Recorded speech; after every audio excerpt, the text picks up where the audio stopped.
Ladies and gentlemen, the late Gilbert Gottfried is here tonight. Yes. It's great to see you. See, this is something new. Yeah. This is the first time. People usually don't show up late. They just cancel altogether with your show. And for someone actually showing up at all, Right.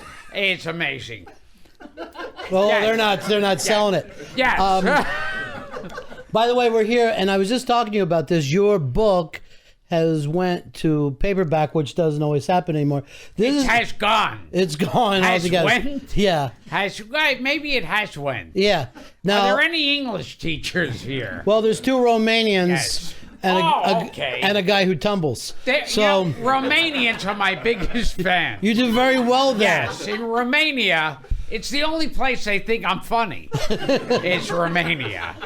Now, in this book, Gilbert takes on some of the fat cats in Washington, D.C. and I works do? on the economy. It's called Rubber Balls and Liquor. And Yeah, see, it was originally Ted Koppel's book was called Rubber Balls and Liquor, but I won the title. you know what? I had completely forgotten that joke from when we were little kids. Yes. Yeah. When we were little kids together. When we were We've little known kids each other together. that long. It goes back that long. It's a two-person joke. Right. Where you ask the other person Well- everything I say, you say rubber balls and liquor. Yeah. So I had breakfast today. What did you have? Oh, okay. So obviously you don't know how to work this joke. This is why this team broke up. Well, that's always the thing. What did you have for breakfast? You don't just say I had breakfast. I usually say I had breakfast, and then they go rubber balls and liquor. Well, why would they say that? There's no point to the joke at all. No, the joke Even is... when the joke ends, No. it makes no sense whatsoever. I can't... Okay, look, I'll do it the way you want it. All right. What did I have for breakfast? Oh, yeah. What? Tell me. The way I heard it. Why would I know what you had for breakfast? The way I heard it. Right.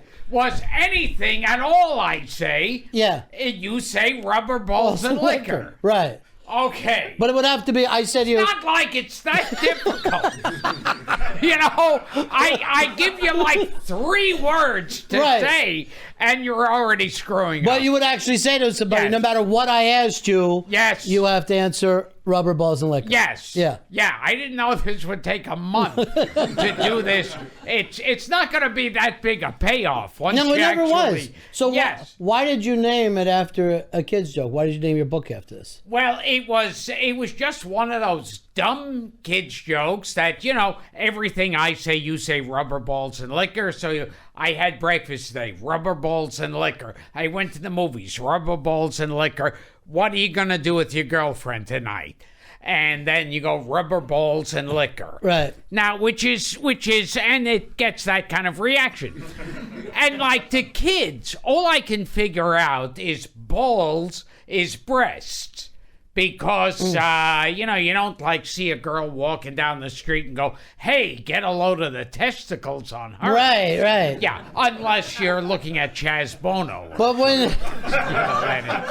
when you were a kid, did you guys call breast balls? Just for this joke. Yeah. No other... Yes, just for this joke. Yeah. It just, See, the way I thought of it, maybe kids are confused who has balls and who doesn't. I don't think kids really put together jokes that well. I think that they were just confused. Do you know that a kid said to me when I was really little, like in like the first grade or something, and this even I knew about. That just shows how backward he was, that I knew more about females than he did. He said, hey, do you know that girls pee out of their asses?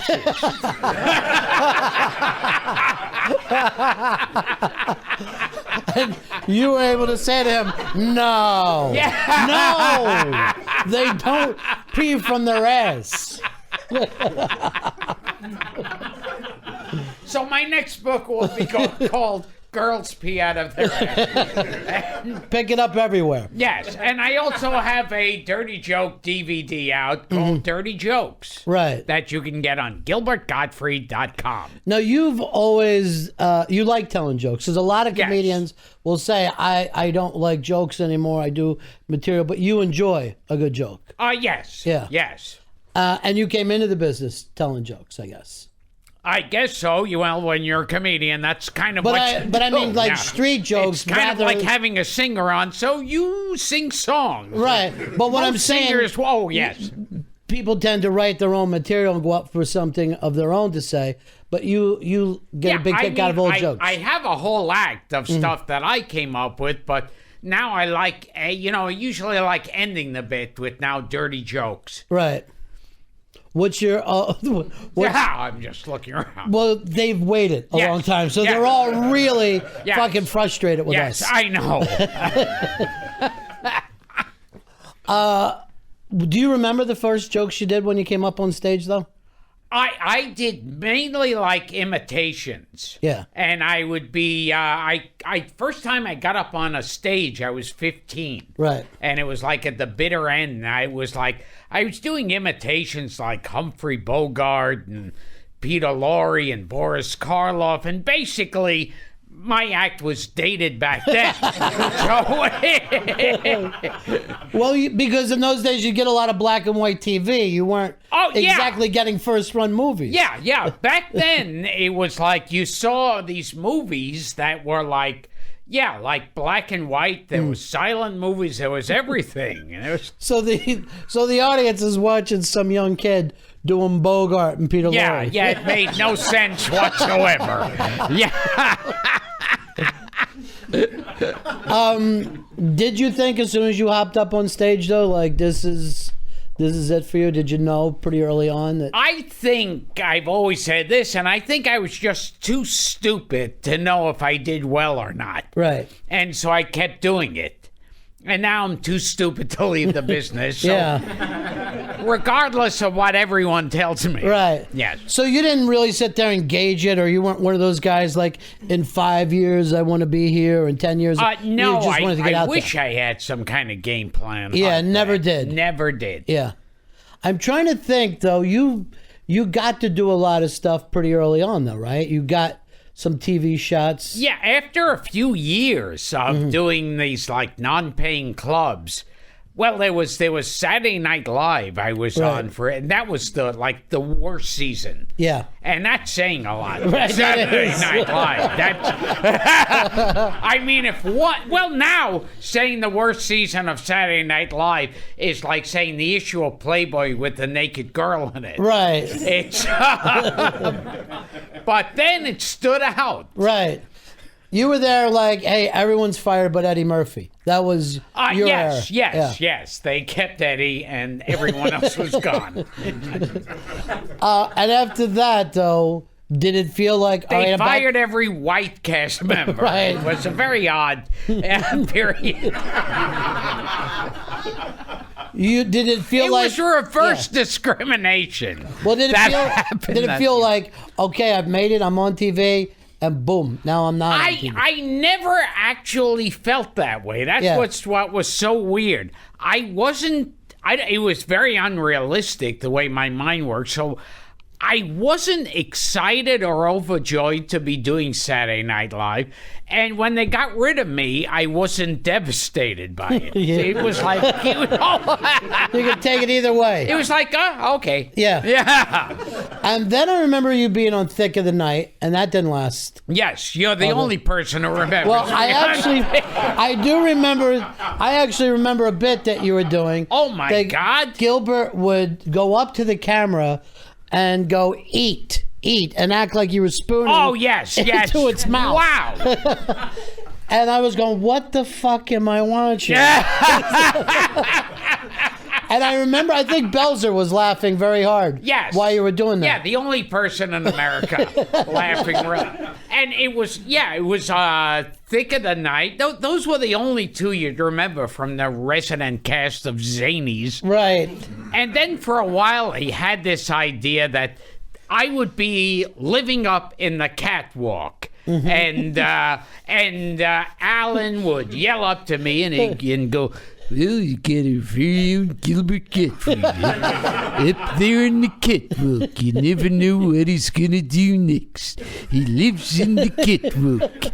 And then it just fell downhill from there. It didn't. Yeah. One of those things works a lot better on paper. And the funny thing about it is the biggest laugh on the show was the unintentional laugh of the spot. They had a sponsor who, and that was for like sanitary napkins.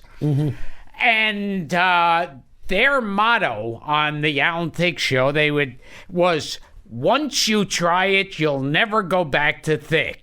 And because it was a new thin napkin, and that was it. And that was it. So that was the laugh on every episode. You'll never go back to thick. And it didn't last that long, right? Yeah, no. But that sanitary napkin's still around, I think. It was a show beaten out by a sanitary napkin. Yes. So 2 of those happened to you fairly quickly. Yes. I mean, you're young, you get these breaks, they don't take, and you still don't care. You're still... Yeah. It was...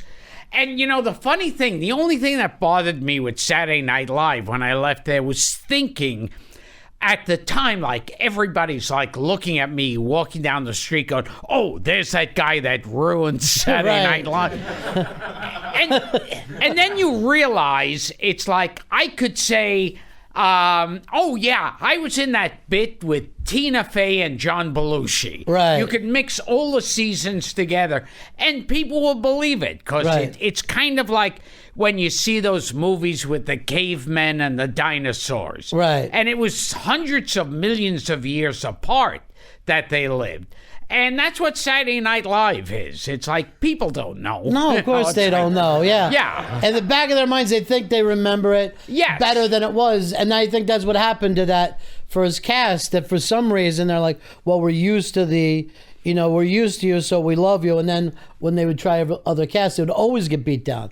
Quickly. It was like you don't want to be the replacement. You want to be the replacement of the Well, it's just like when Howard Stern was going off terrestrial radio. I always thought they should replace him with anybody off the street. Like David Lee Roth. Yeah. Exactly. But I always thought if I was running the studio, when the next show without Stern was starting, I would open the door and go, you want to do a radio show? They'd go on, everybody would hate him, and then whoever replaced him would be fine. Yeah, everybody was like, he's better than the last guy. Oh, yeah. So that's how you helped Saturday Night Live. Yes. You were that guy off the street. Yeah, I was like killing a goat. But had you seen Eddie do stand-up before he got to that show? Because he was like a teenager. Yeah. And that show just shot him into, whatever. He went into stardom pretty quickly out of it. Yeah, he started getting big pretty quick. Yeah. I don't know whatever became of him. No, I don't know either. It's sad, isn't it? Yeah. It's sad we never hear Eddie Murphy anymore. He was so hopeful for a while. Yeah. So after these shows are done, and by the way, all this is in Rubber Balls and Liquor, the fabulous book going into paperback right now. But and my DVD Dirty Jokes. And DVD Dirty Jokes. And my website's gilbertgottfried.com. My Twitter account is @RealGilbert. So all this, no, I'm glad that you're plugging all this stuff. Oh, here, let me plug something else. I'll get it out of the way. This Wednesday through Sunday, I'll be in Vegas at the Riviera, and then next Friday through Sunday, I'll be in Washington, D.C. at the Improv.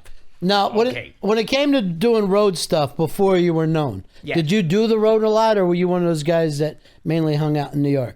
No, I did a lot of hang out in New York, but I did do the road. Yeah. They'd send me to these awful places. Right. And, that was it. Yeah, I did some really Well, the fact that people show up, they know who you are, they get you is one thing. But before they knew you, it must have been somewhat a shock to their system, Gilbert's Act. Oh, yeah. It was, it's like, I kind of feel like it's bad either way. Like, but it's like when I went on, when no one knew me, it was like, no one knows me here. Then they're not going to like me because they don't know me. Now I feel like when I go on stage and people are clapping and they know me, I feel like, oh, shit, I got something to live up to. Right. So either way, I'm not happy with it. But wherever you go now, they're going to give you a little bit of a break, right? Just because you get like a break for the first minute. Yeah, and then they start going, oh, this guy sucks. You know? This guy who we bought tickets for, specifically, we don't like him. I always feel like my career jumped. There was no in between. My career jumped from, we don't know who he is, so we're not going to hire him, to we're not going to hire him because we know who he is. Yeah, it's like... Well, you are somewhat of, I don't want to say a bridge burner, but every 5 to 10 years, you seem to do something that suddenly gets the nation going. But thank God it stays out of the news. Yeah, right. That's I can relax with that. Gilbert has a career where he goes like, they will not pay attention to him, and then it's too much attention to everything that he says. The first, I guess, was the Pee Wee Herman joke at the Emmys. Yes, when Pee Wee Herman got arrested for wrestling little Pee Wee. Right. He was in a porn theater at the time. Yeah. What else are you going to do in a porn theater? Right. And so I got invited to be a presenter on the Emmys. And they said to me, just have fun. I thought, what's more fun than masturbation? So I went on and I said, I can really sleep easy tonight knowing Pee Wee Herman's in prison. If masturbation's a crime, I should be on death row.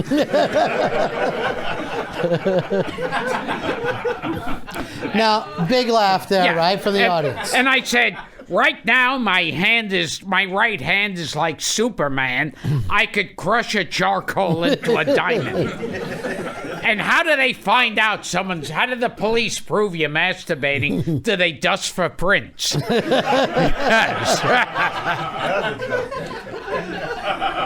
So you did well in the room, right? Yeah, in the room I did well, and then it became a national incident. Yeah.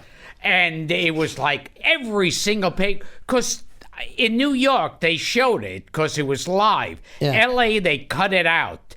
And it was in every paper, and it was like just like the worst thing that anyone could say on TV. Now, how does it feel to be in the middle of that firestorm? I mean, now you could joke about it, but that night, when you find out they've cut one person out of the Emmys, and it's you. Oh, yeah. You must have been thinking, Jesus Christ. See, I always thought, now, when I look at it now, when Saturday Night Live fired me, they were just ahead of the curve. Everyone else is just jumping on the bandwagon. Right.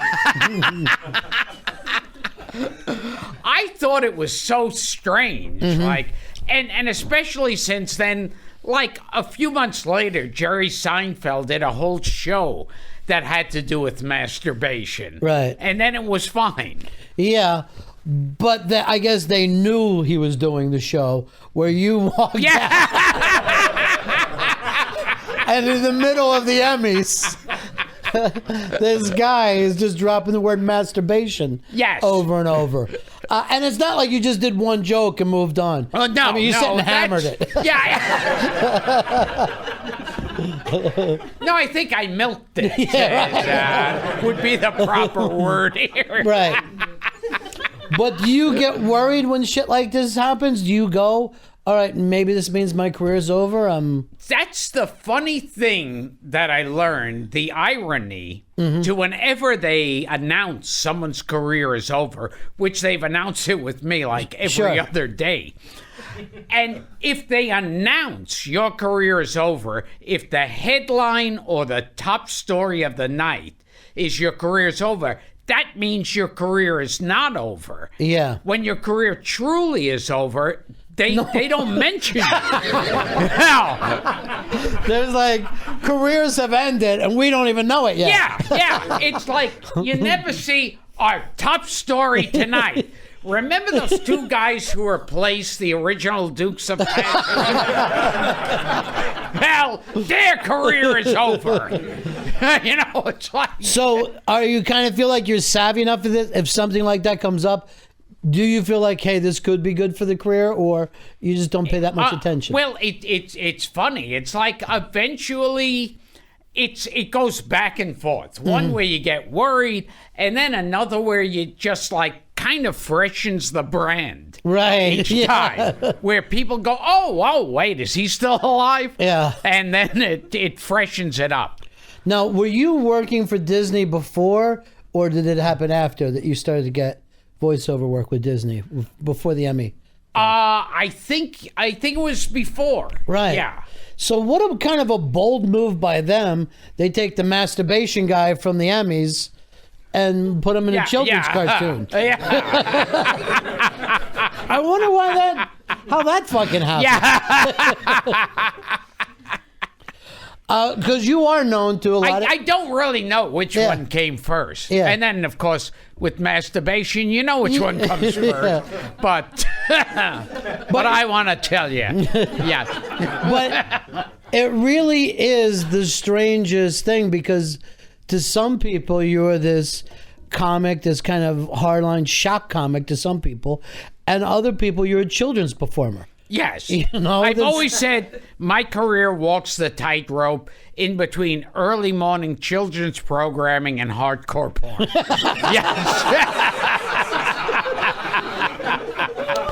It's the mainstream. It's that stuff in the middle that you've struggled with. Yes.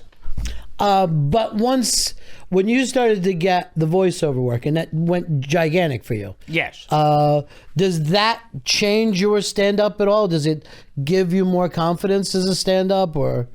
No. Yeah. No. I still bomb. Yeah. Yeah.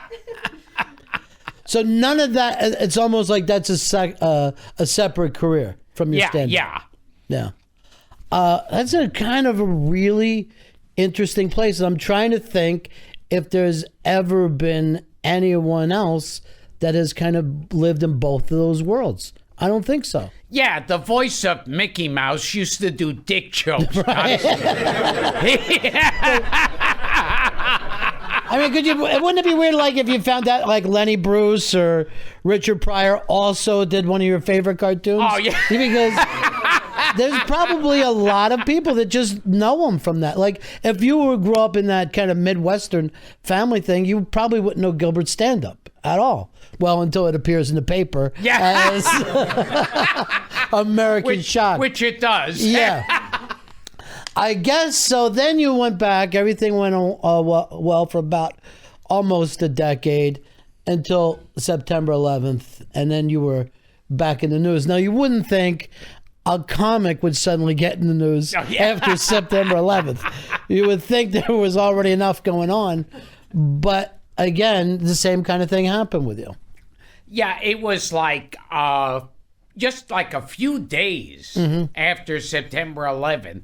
And they had the Hugh Hefner roast. And it was taking place in New York, which made it even worse. Because the whole world was in shock. And New York, forget it. There was still dark clouds of smoke. Sure.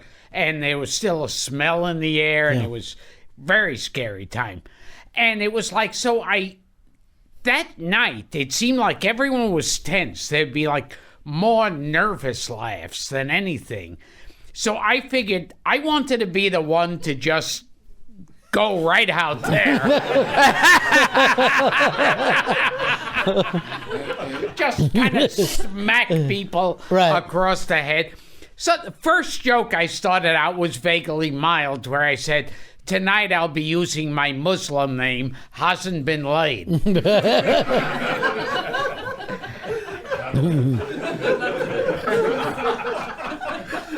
And then I said, I have to leave early tonight. I have to catch a flight to L.A. I couldn't get a direct flight. We have to make a stop at the Empire State Building. That was the one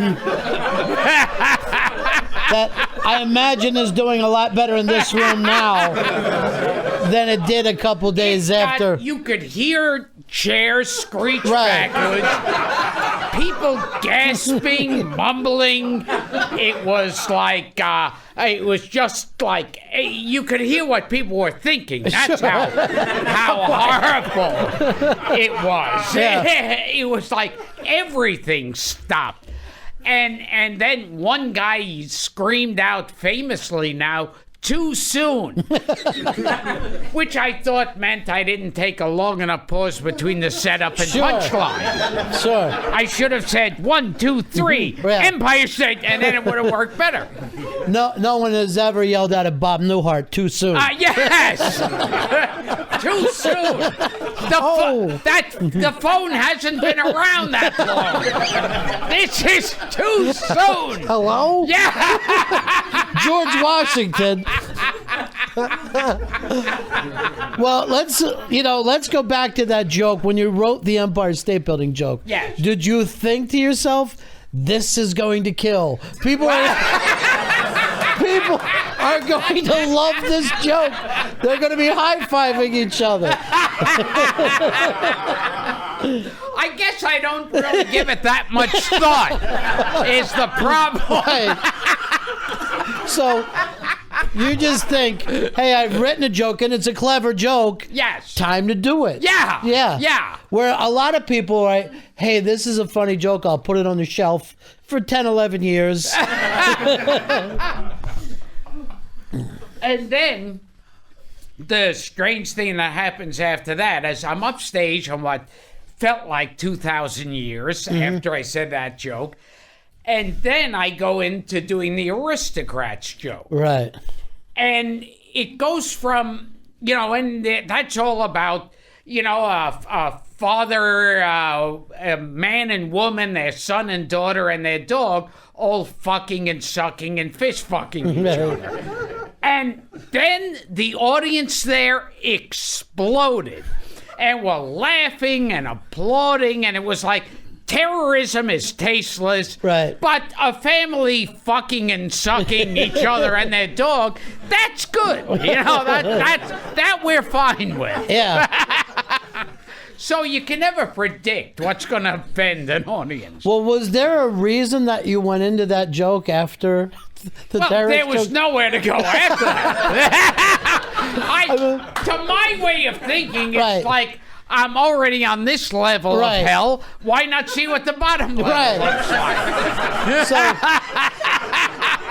So that was the shocker to you that they started to love the joke. Yes. Because you did it like, let's burn this whole shit house down. What the hell?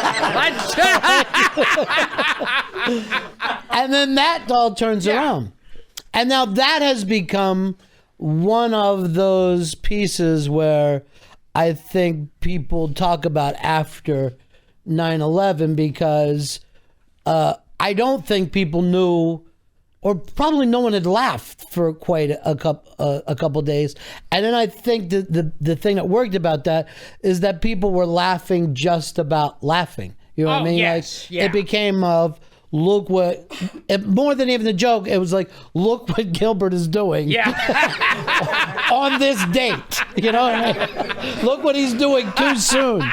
So that became like a strange thing, and it's hung around in the air for a long time for you. Yeah, and it became one of those things like after September 11th, it became one of those things that then after I told a joke and everything, then people come to the realization like, oh, he's a comedian. Right. He's supposed to joke about it. Right.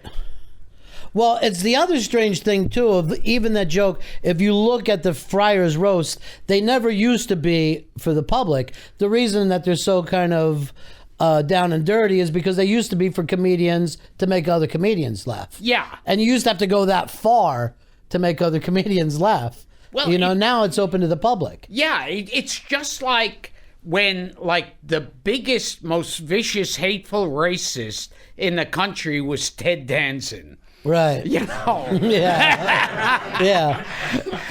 He went on during a Whoopi Goldberg roast in blackface, and that made the cover of every newspaper, and it was the top story, and, like, he's so racist and bigoted, and it's like, well, he's also dating Whoopi Goldberg. Right. Does that enter into... Right. And Whoopi was the one who put the black face on him, going, this is going to kill. Yeah. Trust me, Ted, this bit's going to work.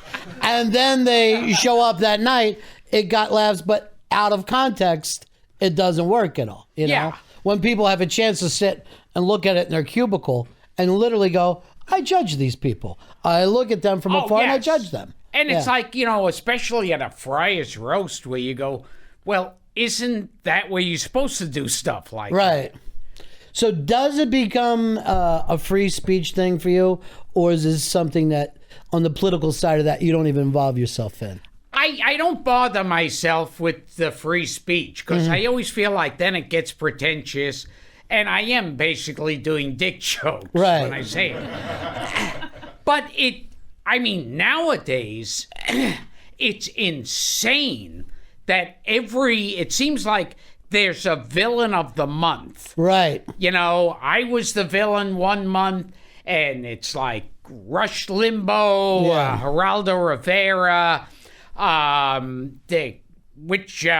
Hank Williams. Everybody is the new hated person. Right. Like anything you say becomes so important. Yeah. And it does remind you of like the old WWE in wrestling, where as soon as one guy is taken down, oh, look, this other one has popped up. And it's a way of keeping everybody interested in the media, you know? Yeah. Like it's become this thing of there has to be like information goes out all over the place instantly now. Right. And it's like there's an immediate lynch mob. Yes. Yeah, there's no doubt about it. So let me ask, knowing that the way you think and the way information goes out and the way the lynch mob reacts, why do you still go on Twitter?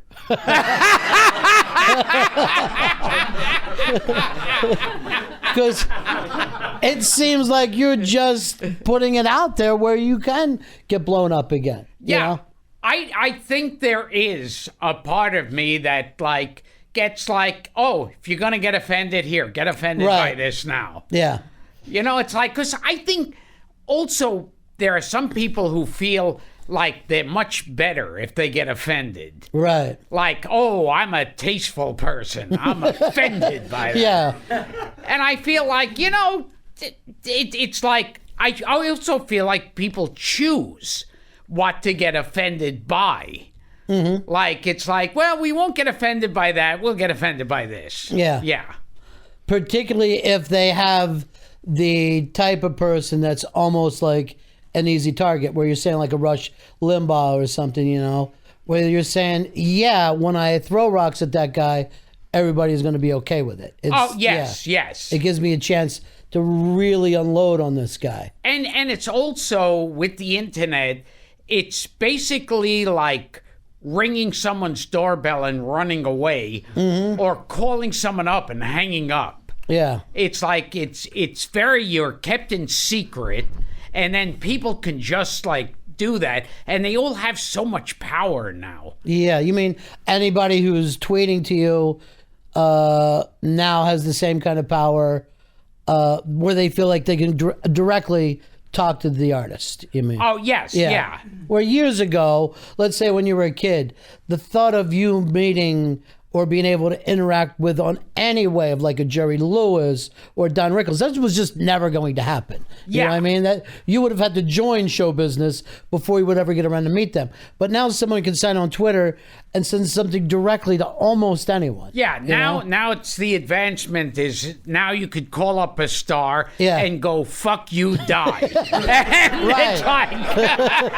and it's normally about that witty. It really is about that witty. So why do you put up with it? Why do you let yourself go on there? God knows. Maybe I'm self-destructive or maybe I just...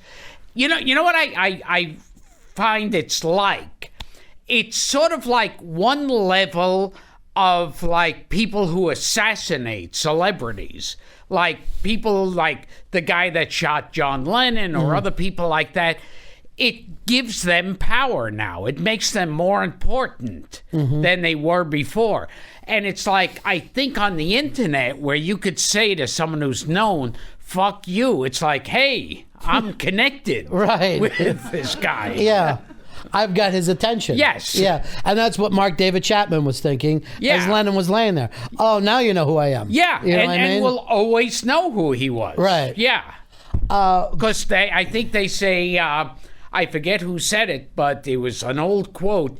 If you want to become famous, assassinate a king. Right. And so I tried to shoot Alan King. I got the whole quote wrong. So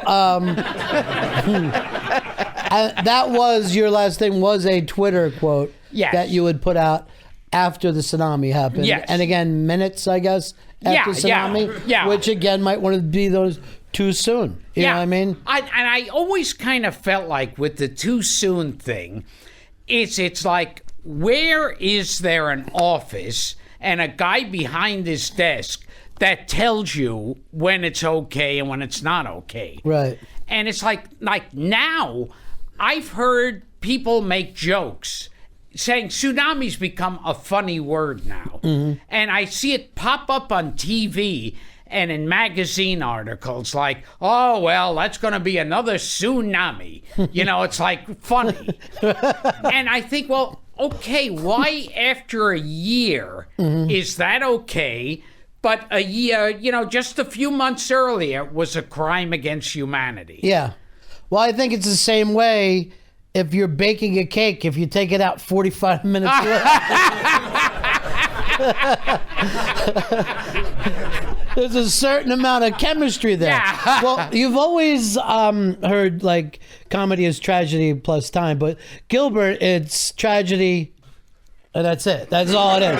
It's just tragedy. Yes, it's tragedy, no waiting. In this busy, get where you're going world, you gotta go right to me. Well, the thing about this one, though, is this actually, when people got mad, they went after somebody who was hiring you and started to directly tweet them, email them. And that's where it really becomes a lynch mob. You know? Yes. Because what did it have to do with that company that you were doing commercials for? Nothing. Yeah, it was one of these things where, and then it was also how I always think of that line in Casablanca, where, once again, a current reference.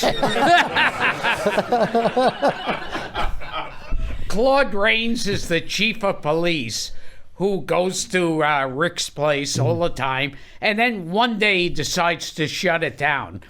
And they say, why are you shutting it down? And Claude Rains goes, I'm shocked to find gambling going on. And then they hand him his winnings. Here's your winnings, yeah. And it was like that. It was like conveniently shocked. So you mean the corporation saying, oh, we had no idea this was Gilbert, the guy we had hired for years. The best tweet I got after that, someone tweeted me and said, Affleck fires Gilbert Gottfried after discovering he's a comedian. Right.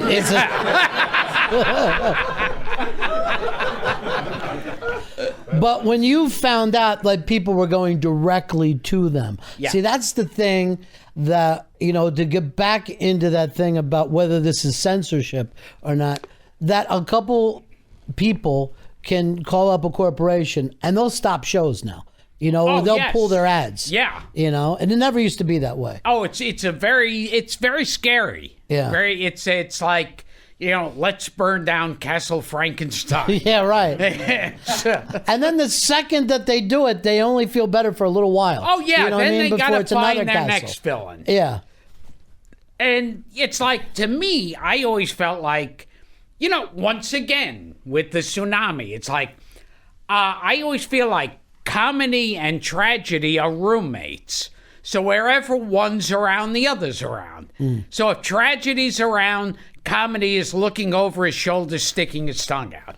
And that is a way that you'll look at tragedy. Rather than feeling like we're going to feel this pain, you'll go for that old thing of let's see what we can do to stand up to it. Yeah. It's like, I think sometimes like the only way to react to some things is to just, the only way I can process some things is as a joke. It doesn't mean like, I love when people say to me, how could you do a joke on that incident? Don't you realize the heartbreak and tragedy? And I go, yeah, I do realize that. Yeah. That's where the joke comes from. Right. And it's like, that's the most obvious thing to me. Well, even to go back to your Empire State Building joke on 9/11, the reason why that joke is just so well written is like that was exactly our fear. At the time, you would go through, you'd see these missing buildings in the skyline. You looked over at the Empire State Building and you thought, what's next? You would look at the skyline. So what really worked about that joke was exactly what's the worst possible thing that could happen. And that's basically joke, Oh, yeah. Yeah. Yeah. No one ever sits around and going, I've got the sweetest joke where nothing awful happens. Oh, yeah. Well, it's kind of like when Michael Richards was the villain of that month, yeah. And, he was like, screaming at two black guys. Right. And what happened after that, it's like also before the internet and everything, right. That would have been an incident that happened in the clubs that the comics would have laughed about for the next 2 days, and then that would have been it. No one was hurt, no blood was drawn. Yeah. But then the owner of the club makes it the dumbest thing possible. He says he comes out to the press as a way of protecting it. He says, anyone who goes up on my stage and uses the N-word is going to be fined. And I thought, no, what you should do is say, you might get offended by what these comics say, but I'm not going to censor them at all. Right. So you might get shocked and offended, and people then will want to come in. They're not going to come in if you say, everything's been sanitized for your protection. Right. And apparently him having a problem with that word, he's never had any black comics work there. Oh, yeah. Because they use that as much as rappers, So you don't want to fine everybody, you know what I mean? But it is that strange thing that we've gotten into, that not only did, they jumped on that, but mainly because people have these cell phones now. Oh, and yes. you could sit and shoot it, and suddenly now it goes viral right away. Which, by the way, I don't know how anyone's going to be able to put together a stand-up special, because everybody stand-ups out immediately. It's a big problem. Yeah. Everything. I remember years ago when I was working the little dinky non-paying open mic nights, and then there would be a thing like people would go, oh, there's some guy sitting in the corner with a notepad. Like that was someone was stealing right, jokes. Exactly. And now you could film an entire act with something that fits in the palm of your hand. And it's like, so those days of the notepad being... Right. And it's like, so now, yeah, you could film someone's whole act and send it all over the world. Yeah. And, I saw... there was a thing where Dave Chappelle I don't know, he was doing stand-up somewhere and the audience wouldn't calm down, so he just stood for 20 minutes and somebody shot it, and then it goes up like in the Huffington Post is Dave Chappelle has meltdown. Oh, yes. Is he insane? You're like, no. He was just fucking punishing these people. He was just, fuck you. Now no one's getting shit, you know? But everybody looks like they're melting down these days. Oh, yeah, and it's one of those things. It's like I'm sure, like, even a lot of the people who saw that knew what he was doing, but thought that's not a news story. Right. It's a news story to act like he's gone crazy. Well, what about for you? Are there people that you really like No. their stand-up? Not at all. It's just about... Because, well, the weird thing is, like, I've never seen you in, like, some kind of comedy clique. You're somewhat mysterious of what you're really like off stage. Yeah, off stage, I'm like Bing Crosby. Another really new reference. Yeah. Every reference is in black and white. I smoke a pipe and beat my kids.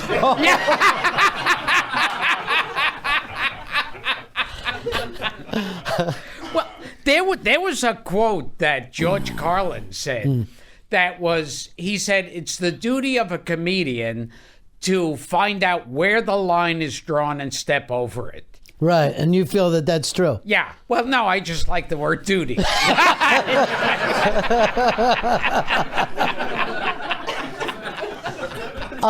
You've done movies, you've done TV, you've done the road and stuff. Is there something out there that you're like, I'd like to have a shot at this, something you didn't get to Pussy. do? Pussy. Yes. See, one day I'll experience it. I don't know when. this show could just be called Masked or Extra Mask. Because he's not going to give it up. But you do stay pretty private. Is that because it's precious to you? Or, you know what I mean? Do you feel like there's nothing happening there to bring to the stage? So many guys, if they have a kid, they come up and start telling kid jokes. Their dad dies, they got to sit around and talk about that. But you just go up and do the I Gilbert just act. wait till it has to be millions of people who die. And then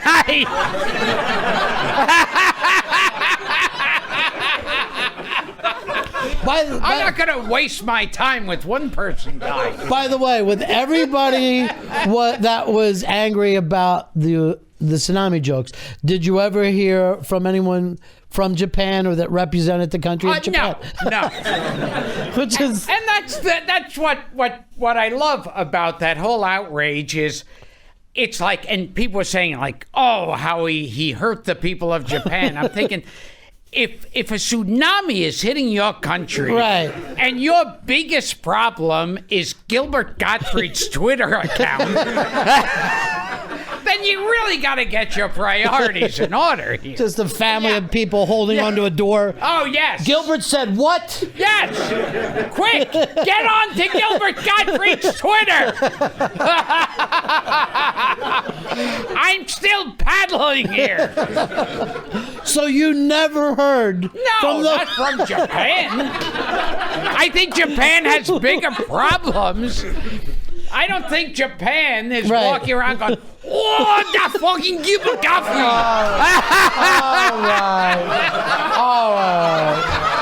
All right. See, it's a well-known... I don't follow him no more. You know that people from Japan don't have accents. You know. You know this. Romanians do. That's who has the accents. Well, at least now the two Romanians, those are the ones with the capes and face. And you were a big monster guy when you were a kid, right? Oh, you loved. I still am. Really? The old-time monsters, of course. What's the latest for you? The Blob? Anything past the Blob? The captain of Dr. Caligari. That was with Conrad Veach. You all know him. Gilbert walked out of a movie because it was in color. Yeah. I don't know. I don't even know what I'm doing here. Hey, where's that sound coming from? Just piano player. Hey, Gilbert. Great to see you again. These pictures are moving. You know? But that is weird because you loved horror and stuff, and you're saying that's, did it scare you at all when you were a kid? Because I think it could be the same thing that attracts you to tragedy, that there's something that you want to look at these things even when you're a kid. I think it's the same thing. Yeah. I think it's the same thing with everybody. It's like, you'll go to a horror movie or you'll ride a roller coaster just to sense and feel the fear and go to the worst place possible. Right. It's kind of like the hypocrisy is like on TV. They'll do freak shows, but they don't call it freak show. They'll show someone with two heads and they'll go, oh, you're so courageous, right? And you're such a brave and person, and you're beautiful. And what they're really doing is, 10 cents to look at the freak of nature. It's really an interesting point. Yeah. I hadn't thought of that before, but we haven't got that far away from sideshow mentality. We've just changed the names. Yeah, changed the way to talk about it. And this is what also gets me. It's like the times I've been in trouble with the Pee Wee Herman bit, the September 11th, and the tsunami. The news shows then go on and broadcast it. Right. And it's okay for them because they're shocked and offended by it. Yeah. And it's like, as long as they introduce themselves by saying, we're shocked and offended, and here it is. Yeah, and then they could show it 100 times. Oh, yeah. And it's like, because they played it, and meanwhile, they're cashing in on it. It's just like, on the news, it's like, pornography coming up next, And what I always love about the news, too, news or any kind of commentators, so many on the radio and TV and everything, is they have to act like they feel every story personally.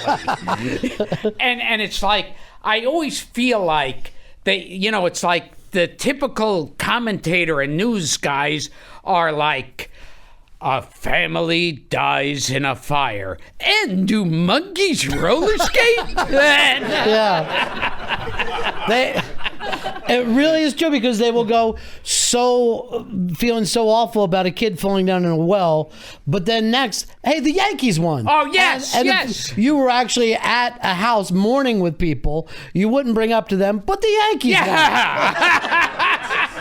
Yeah, you wouldn't, like, in the middle of a funeral, start crying and then get out of it and go, but a pie-eating contest was in Coney Island. Yeah. Let's see what happened. And they never send you out with sad news. It's always going to leave with something a little happy. Yeah, it's show business. Right. And you get caught up in that sometimes. When you get caught into that trap, they're never going to give, here's some good Gilbert Gottfried news. Oh, yeah. That's never going to happen. But every 5-10 years, you're going to end up on the bad side of the news. And you know this going into it. Hopefully. I've been doing good at it so far, knock wood. All right. Let's try it again. Yes. What did you have for breakfast? Scrambled eggs. Why? Ladies and gentlemen, Gilbert Gottfried. Let him hear it.